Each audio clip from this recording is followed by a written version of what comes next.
Hi అండి అందరికీ welcome back to our channel. ఈ వీడియోలో మీషో నుంచి అయితే పెయింటింగ్ కిట్ ఒకటి తీసుకున్నాను.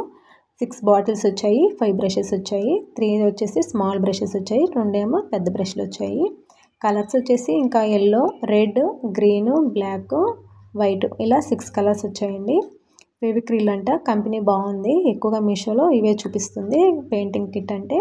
ఇంకా కూడా మనం బడ్జెట్ని బట్టే పద్ధతి ఇంకొంచెం అంటే కలర్స్ అనేవి ఎక్కువ వస్తాయి అన్నమాట. నాకు ఫస్ట్ టైం వేస్తున్నా కాబట్టి నేను ఎక్కువ బడ్జెట్ పెట్టకుండా 170 రూపీస్లో అయితే ఈ కిట్ తీసుకున్నాను.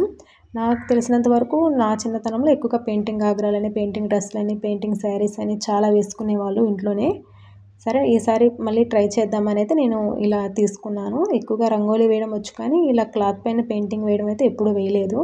అందుకోసం డైరెక్ట్గా ఏదైనా డ్రెస్ పైకి వేయకుండా వేరే వేస్ట్ క్లాత్ పైన అయితే ఇలా వైట్ కలర్ క్లాత్ తీసుకొని పెన్తో డిజైన్ అయితే వేసుకొని అయితే వేస్తున్నాను. కలర్స్ అయితే చాలా బాగున్నాయండి. కొంచెం బ్రష్ కూడా ఏంటంటే మనకి అనుకూలంగా మనకి హ్యాండ్తో వేయగలిగే విధంగానే ఉంది. ఫస్ట్ టైం వేసినా కూడా బాగా వస్తుందన్నమాట, వేస్తుంటే నీట్గా ఉంది కలర్ కూడా. ఇంకా ఈ కలర్స్లో గ్లిటర్స్ అనేవి ఉంటాయన్నమాట. కలర్స్ పెయింటింగ్లోనే గ్లిటర్ పెయింటింగ్ ఉంటుంది. అది కూడా తీసుకున్నామంటే మనకి అవుట్లైన్స్ వేసుకున్నప్పుడు ఇంకా అందంగా కనిపిస్తాయి. ఇలా నేను 3 ఫ్లవర్స్కి రెడ్ కలర్ని అయితే ఫిల్ చేశాను. ఇక్కడ డబుల్ కలర్ షేడ్లో కూడా ఇచ్చుకోవచ్చు. ఇంకా ఈ కొమ్మలకు ఉంది కదా, ఈ కొమ్మలకు వచ్చేసి నేను గ్రీన్ కలర్ అయితే యూజ్ చేస్తున్నాను. బాగా అనుభవం ఉన్న వాళ్ళకైతే ఇది చాలా అందంగా వేయగలుగుతారు. కొంచెం మనకి ఫస్ట్ టైం వేస్తున్నాం కాబట్టి ఇలా వేరే దాని మీద వేస్తే ఏదైనా తప్పులు ఉన్నా మనకి డ్రెస్సెస్ పైన వేసుకున్నప్పుడు కొంచెం నీట్గా వస్తుంది. ఇలా ఫ్లవర్సే కాకుండా మనకి నచ్చిన డిజైన్స్ వేసుకొని ఇలా పెయింటింగ్ వేసుకుంటే చాలా బాగుంటుంది. మొత్తం ఈ విధంగా లీవ్స్కి వచ్చేసి గ్రీన్ కలర్ అయితే ఫిల్ చేసేసాను. ఇంకా ఫ్లవర్స్లో ఏది ఉంది కదా, వైట్ కలర్ వేయలేదు కదా, రెడ్ కలర్ మాత్రమే వేసాను కాబట్టి ఎల్లో కలర్ అయితే ఫిల్ చేస్తున్నానండి. వైట్ క్లాత్ పైన వేయడం వల్ల కలర్ అనేది బాగా కనిపిస్తుంది రెడ్ అండ్ గ్రీన్ కాంబినేషన్లో. ఇప్పుడు ఇదొక మెథడ్ అనమాట. అంటే సింగిల్ కలర్తో యూజ్ చేస్తే ఇలా ఉంటుంది డిజైన్ అనేది. ఇంకేదైనా కలర్ షేడ్ ఇవ్వాలి అనుకుంటే ఇంకేదైనా మిక్స్ చేసుకోవచ్చు అనమాట. ఈ ఫ్లవర్స్ పైన నేను ఇక్కడ వైట్ వేస్తున్నాను. ఆల్మోస్ట్ వైట్ అనేది ప్రతి ఒక్క కలర్కి షేడింగ్ ఇవ్వడానికి బాగుంటుంది.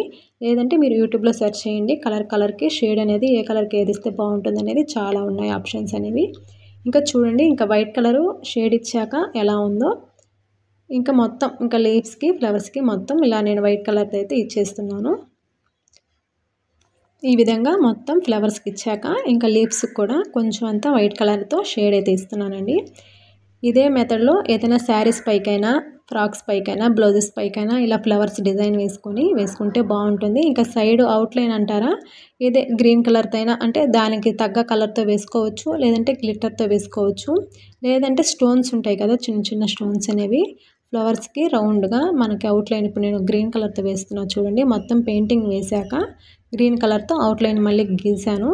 అలా గీయకుండా మీరు డైరెక్ట్గా స్టోన్స్ కూడా స్టిచ్ చేసుకున్నా కూడా బాగుంటుంది, ఇంకా షైనింగ్ వచ్చి. ఈ విధంగా అయితే శారీస్ పైకైనా వేసుకున్నారంటే చాలా అందంగా ఉంటుంది. నాకైతే ఇది చాలా బాగా నచ్చింది. ఇంకా ఏదైనా డ్రెస్ పైకి వేసి మీకు ఈసారి ఇంకొక వీడియోలో అయితే చూపిస్తాను. ఇది జస్ట్ శాంపిల్కి మాత్రమే వేశాను, అంటే ఎప్పుడు వేయలేదు కాబట్టి ఎలా వస్తుంది, కలర్స్ ఎలా ఉంటాయి, ఆరుతుందా లేదా, ఏదైనా వాటర్లో పెడితే మళ్ళీ కలర్ ఏమైనా వస్తుందా అనేది ట్రై చేశాను. కలర్ కూడా ఏం రావట్లేదండి. వేసిన 10 మినిట్స్లోనే మొత్తం అనేది కలరు ఆరిపోతుంది. మనకి హ్యాండ్కి కూడా కొంచెం కూడా టచ్ అవ్వట్లేదు. చూడండి మొత్తం షేడ్ ఇచ్చాక ఎలా ఉందో, ఇలా ఉంది డిజైన్. చాలా బాగుంది కదా. షేడ్ ఇచ్చాక బాగుందా, షేడ్ ఇవ్వకముందు బాగుందా అనేది చెప్పలేకపోతున్నాము. రెండు దేనికి అది బాగుంది. ఇంతకీ మీకు షేడ్ ఇస్తే బాగుందా, నార్మల్గా బాగుందో కామెంట్ చేయండి. వీడియో నచ్చినట్లయితే తప్పకుండా లైక్ చేసి సబ్స్క్రైబ్ చేయండి. Thanks for watching.